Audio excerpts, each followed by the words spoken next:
She said, "I've found someone who actually excites me. This trip is over for us." We were still sharing the same hotel room. I didn't argue. Okay. I booked an earlier flight home alone. 2 nights later, I got a call from a number I didn't recognize, and the first sentence made me sit up straight. I'm 35, and I thought I had my life figured out.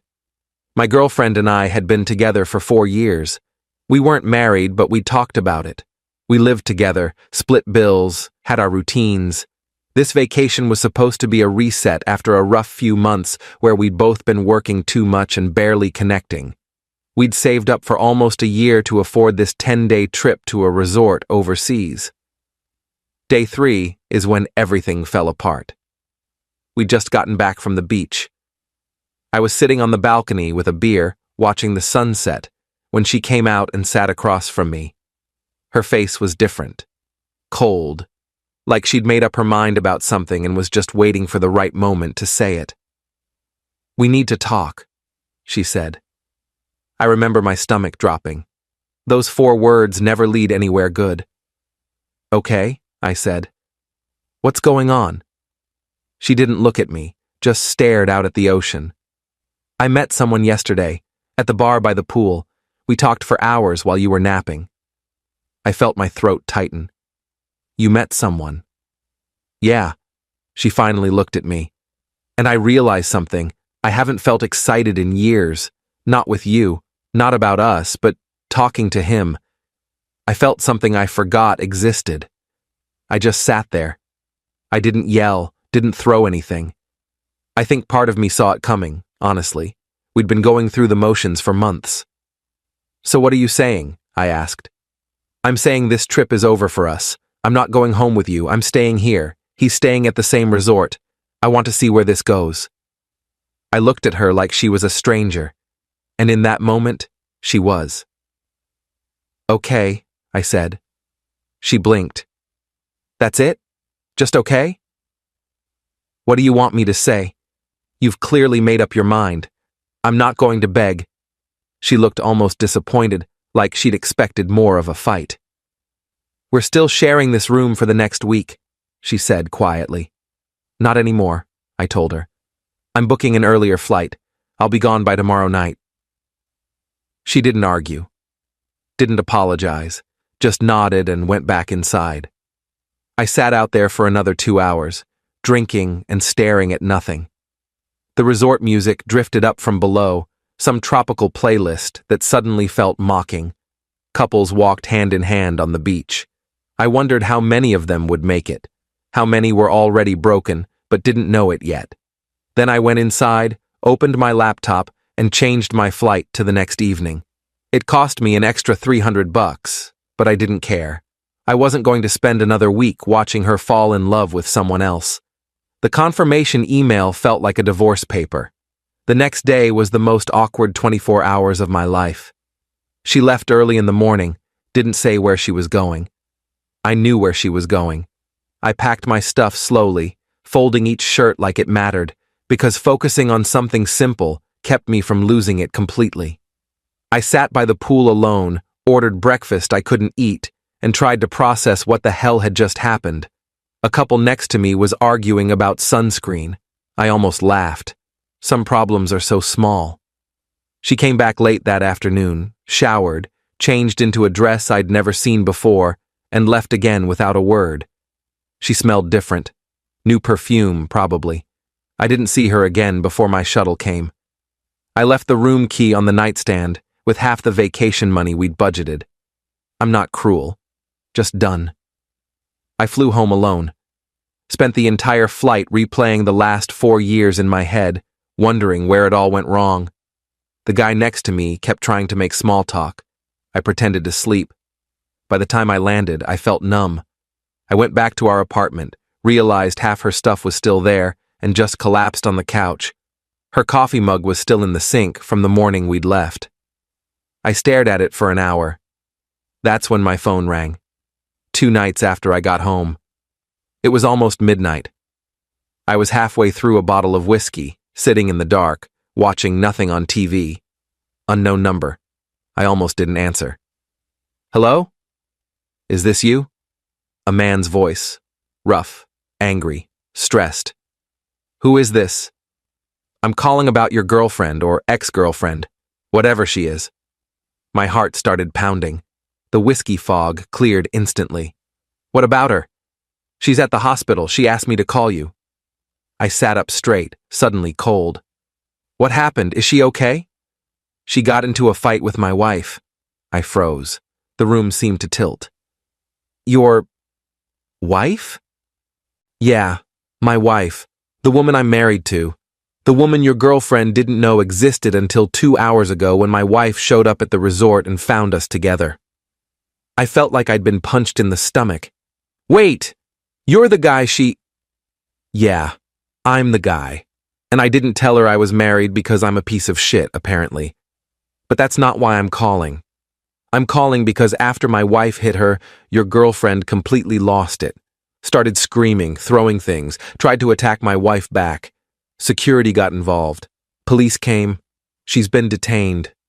They're talking about pressing charges for assault and property damage. She gave them your number as an emergency contact. I couldn't breathe. My hands were shaking. Are you serious right now? Dead serious. Look, I don't know what you want to do, but she's asking for you, crying, hysterical. She doesn't have anyone else out here. Her credit cards are maxed. The hospital wants payment. The hotel wants her out. I hung up. I sat there in the dark for 10 minutes, staring at my phone like it was a bomb. The TV flickered. Somewhere outside, a car alarm went off. Normal life continuing while mine imploded. Then it rang again. Same number. Don't hang up, he said quickly. She really needs help. She's in a foreign country with no money left and possibly facing legal trouble. I can't help her. My wife is losing her mind. This is a disaster. Not my problem, I said. My voice sounded strange, calm, dead. She ended things. She chose you. She can figure it out. Man, I get it, but she's… I hung up again, blocked the number, poured another drink. Update 1, I didn't sleep that night.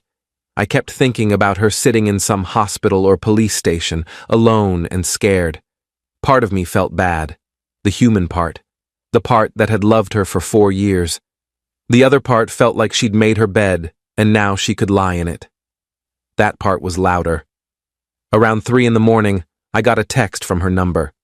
It was long, rambling, no punctuation, apologizing over and over, begging me to help her, saying she'd made a horrible mistake, that she was scared and alone, that she had no one else, that I was the only person who'd ever really cared about her. I read it 3 times. Then I didn't respond. The next day, I called the resort, gave them my name and confirmation number, confirmed that she'd been involved in an incident. They were professional, but clearly uncomfortable. They told me she'd been released from police custody, but had to stay in the country for a few days while they sorted things out. Some kind of legal hold. I asked if she needed anything. They said she'd checked out and was staying in a cheaper hotel now, and seemed to be managing. I felt a sick sense of satisfaction. Then I felt guilty for feeling satisfied. Then I felt angry for feeling guilty. The cycle repeated all day. I called my best friend that evening and told him everything. He listened without interrupting, which is rare for him. When I finished, he laughed. Actually laughed. Dude, he said. She left you for a married guy she met at a pool bar and got into a fist fight with his wife. That's absolutely insane. That's like a bad movie plot. I know. And now she wants you to rescue her. Yeah. Are you going to? I thought about it, really thought about it. Imagined flying back there, playing the hero, fixing everything. Imagined her gratitude, her promises, her tears. No, I said. I'm not. Good. Let her figure it out. She's an adult. She made adult choices. Now she gets adult consequences. But it wasn't that simple. Over the next few days, she kept texting, calling from different numbers I didn't recognize, leaving voicemails, each message more desperate than the last. She'd maxed out her credit card, paying hotel bills and hospital fees. She couldn't afford to change her flight. She needed money, Just $500. Just $300. Just anything. I ignored all of it, deleted without listening after the first few. Then her mom called me. "Please," she said. Her voice was shaking. She'd always been kind to me. "I know what she did.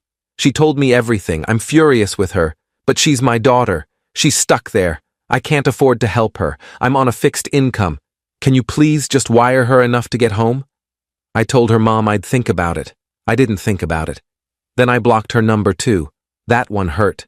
Her mom didn't deserve this, but I couldn't start opening doors. Update 2. A week went by. I started moving her stuff out of the apartment, packed it all into boxes methodically. Every item felt like evidence. Photos of us smiling, her favorite coffee mug, books she'd never finished, a sweater she'd stolen from me 2 years ago. I put it all in the storage unit we'd been renting, changed the locks, had a locksmith come out same day. I know that sounds cold, but I didn't want her coming back and acting like nothing had happened. Didn't want to come home and find her in our bed crying. Then I got a Facebook message from someone I didn't know. A woman. The profile picture showed a woman in her 40s, smiling, standing with 2 kids. She said she was the wife, the one who'd hit my ex. "I'm sorry for what happened," she wrote. "I didn't mean to drag you into this, but I thought you should know the truth about what kind of person she is, and what kind of person my husband is. We both deserve better." She sent me screenshots, messages between her husband and my ex. Dozens of them. They'd been talking for weeks before the trip. Since before we'd even booked the vacation. He'd clearly lied about being single. Told her he was a businessman traveling alone. She'd sent him photos, flirty messages, plans to meet up, fantasies about running away together. But there was more.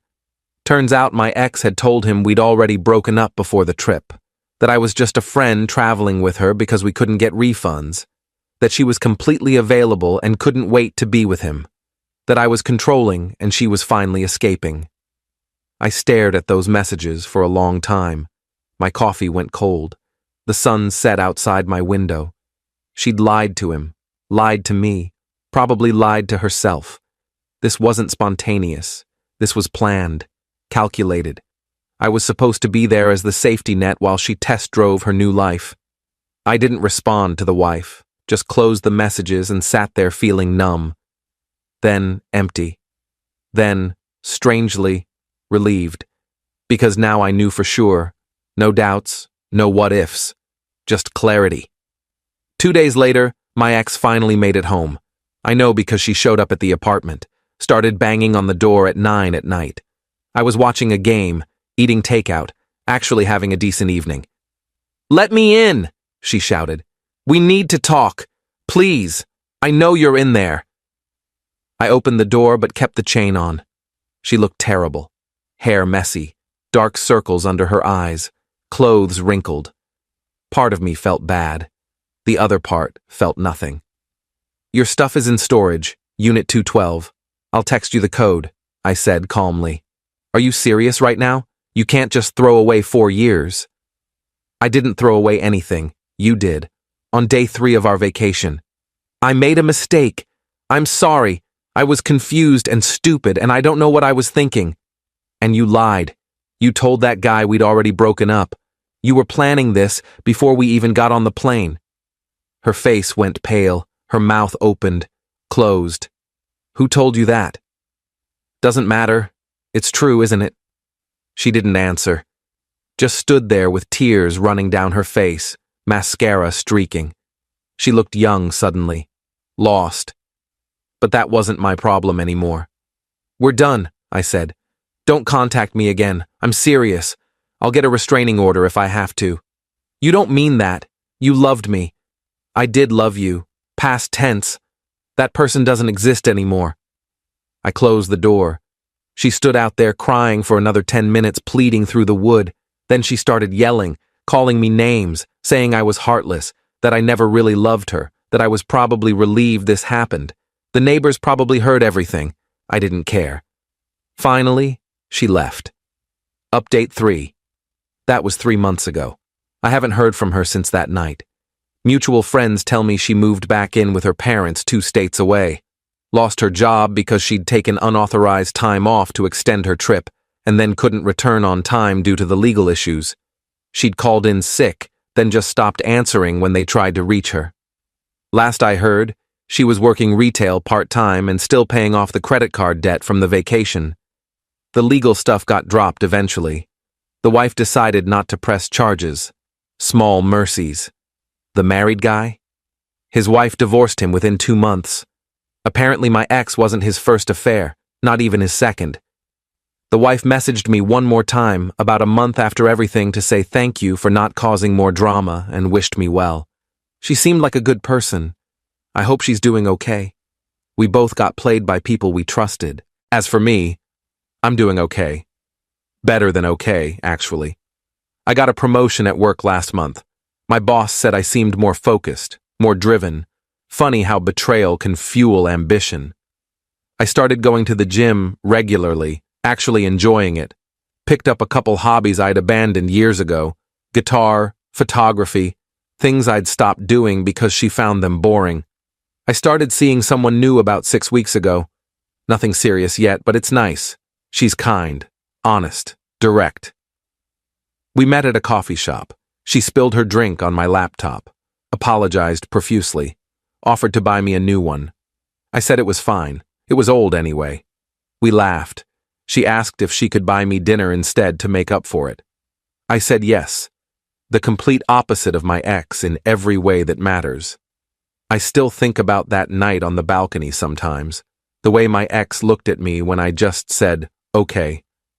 I think she expected me to fight for her, to make some grand gesture, to beg and plead and prove I cared, to show her she mattered enough to hurt over. But here's what I learned. You can't make someone want to stay, and you shouldn't have to. The right person won't need to go looking for excitement with strangers at pool bars. They'll find it with you, in the quiet moments, in the everyday life you build together, in the morning coffee routine, in the way they laugh at your stupid jokes, in the comfort of knowing someone chose you and keeps choosing you.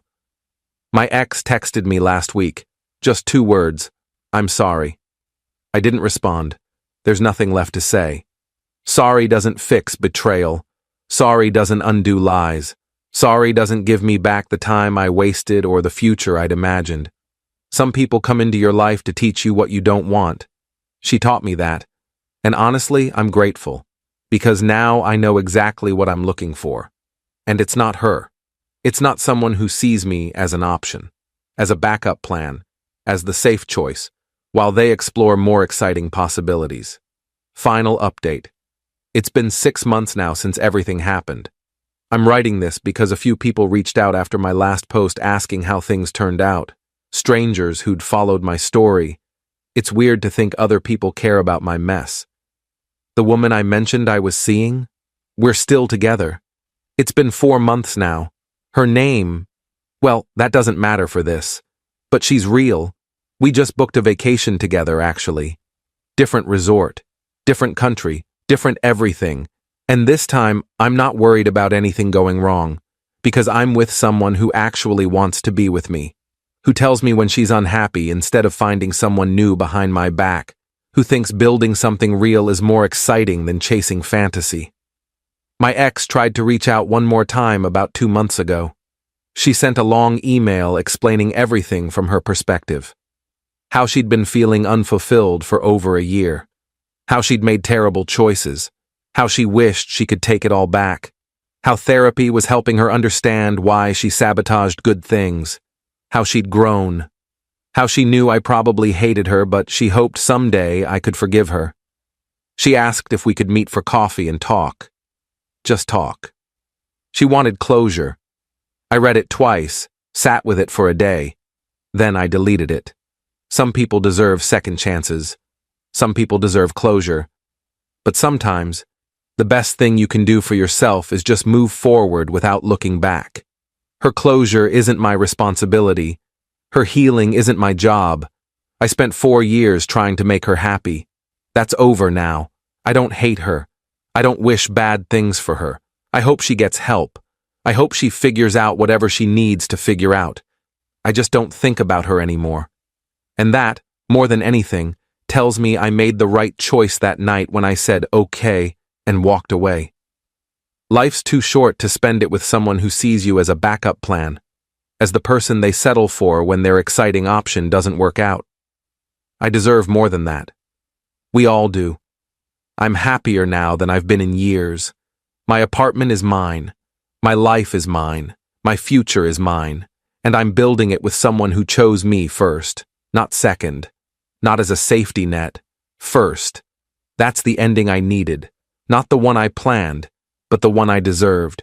Sometimes the best revenge isn't revenge at all. It's just living well, moving on, being genuinely happy, letting go completely and finding something better. I found something